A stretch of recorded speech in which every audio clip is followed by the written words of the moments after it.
time to come and clean up this area behind me. I look out on it from my office, so I want to get it a little bit tidier. The first thing to deal with is this tree. It's right out my window, and it's been annoying me with its wild, entangled trunks, so it's time to clean it up a bit. Even when they're cut, the stems are so entangled, it's a struggle to get them clear.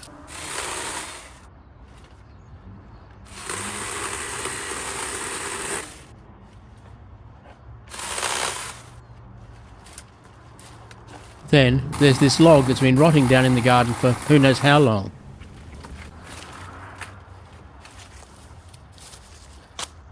Fortunately, it's rotted enough for the weight to be manageable.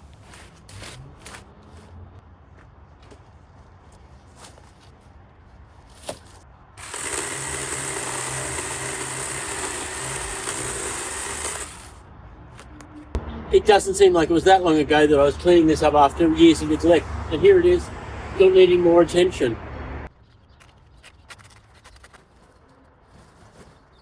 The bag is full, the hour's done, and there's a lot more up there still to be done. Time to get down and clean around the New Zealand flax. Again. Somehow kicked it out of recording while I did all this cleaning up.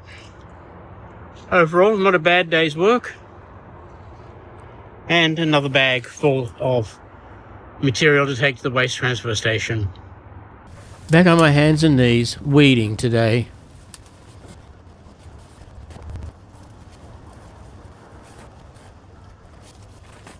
I was able to make decent progress.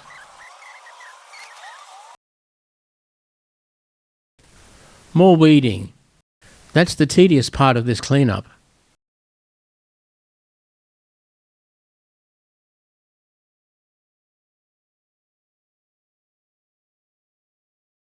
At least at the end of the day, there's some satisfying progress visible. Darn oxalis, it was a problem back in August, and it's a problem here too. This weed from the lily family is a curse across the property. It comes up from a rhizome that I've got to remove. Yeah, every time I bring up one like that that's broken off, I'm leaving this root in the ground, so it's just going to grow back again next year. The trick is to try and get all of these rhizomes out.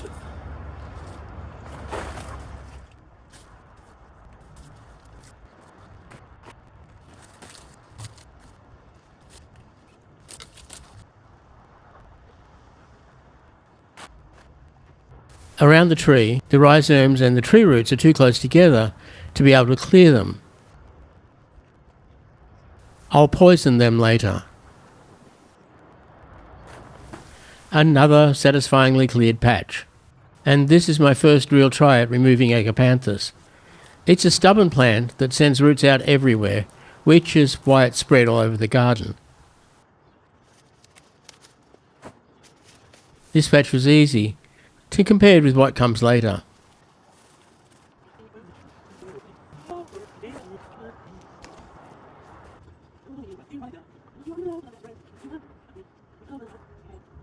One more trunk to clear on this tree.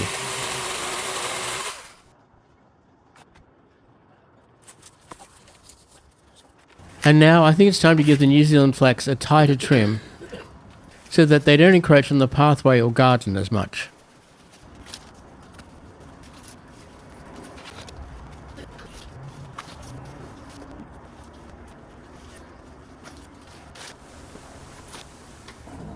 I'm still trimming New Zealand flax and cleaning up the garden nearby.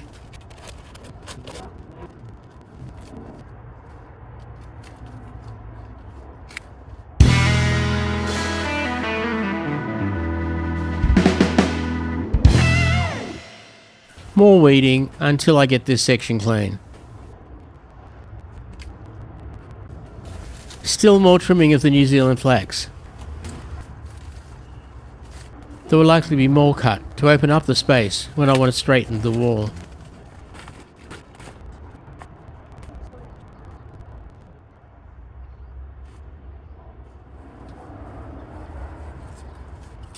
It's hard to believe, but yes, even more trimming of the New Zealand flax.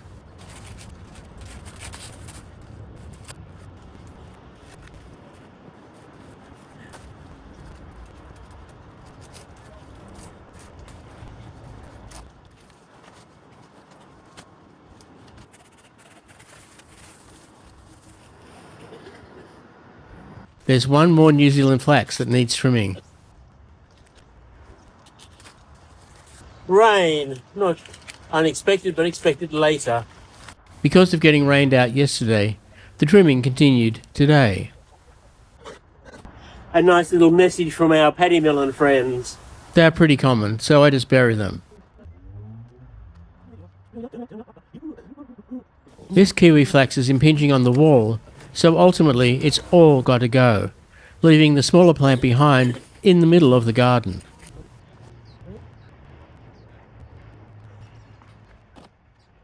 A few weeds first, then on to the serious work.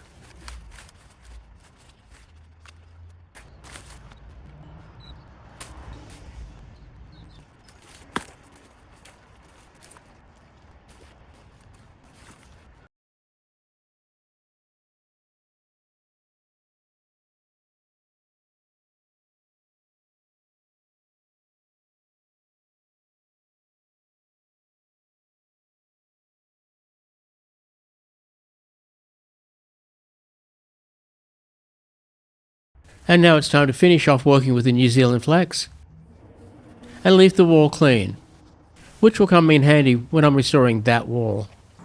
Every so often I like to stop and look at the progress. Day by day it doesn't seem like much, but after 2 weeks this is looking like somebody cares. Can't stop though, as there's plenty more still to go. Did I mention that weeding is pretty tedious? Let's just highlight our way through it.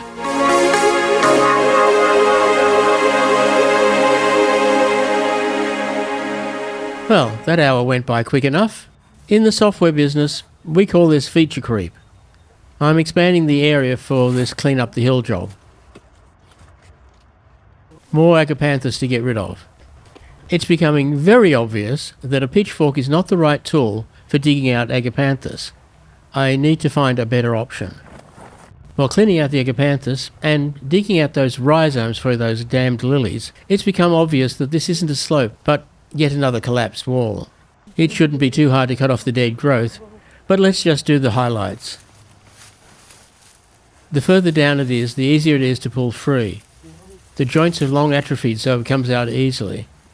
The fresher ones, you've got to cut.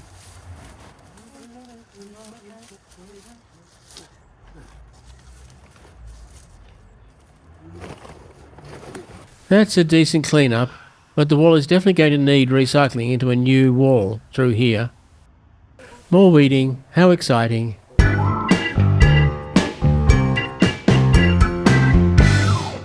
I filled my 3 bags, so I decided it was time to let a bit more light into this end of the garden.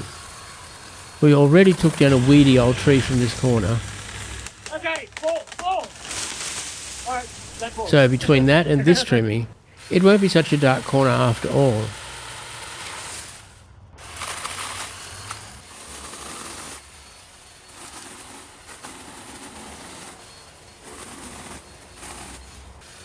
I still need to find someone to cut this away. Meanwhile, branches accumulate in the yard. More weeding, such fun. And now for my nemesis, the agapanthus. My pitchfork does not seem up to the job.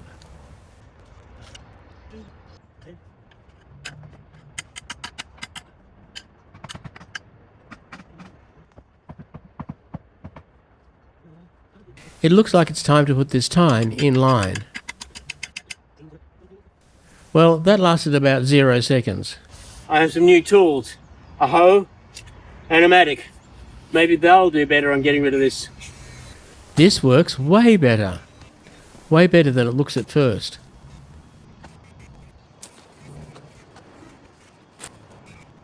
It rained overnight and this ground is deadly slippery.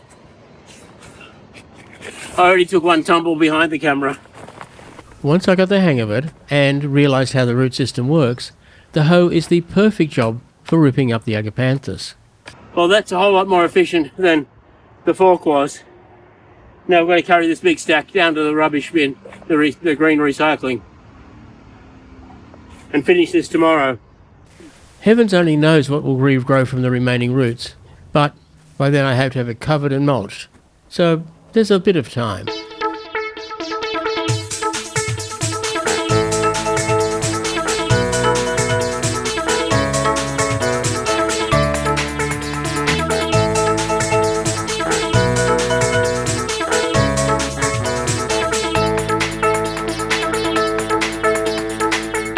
Now, how do I get rid of that big pile of agapanthus I've ripped out?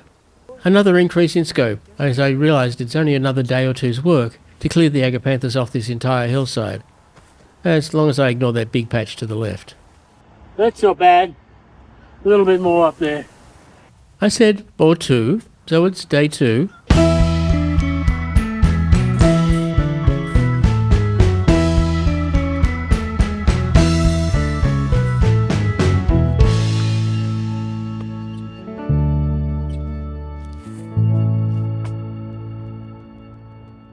Once I understood the root system, it's obvious how to cut it underneath. The sharp hoe does a really good job of that. When this project started, it really was just going to be clean up around this part of the garden again. And along the way I decided that I would trim these a whole lot tighter and continue out to the edge of the property, which reveals a couple of problems, but we'll get to them later, and continued out and up hillside. And while that brings this part of the project to a conclusion, it really reveals that there is a whole lot else to be done here before this part of the garden can be finished.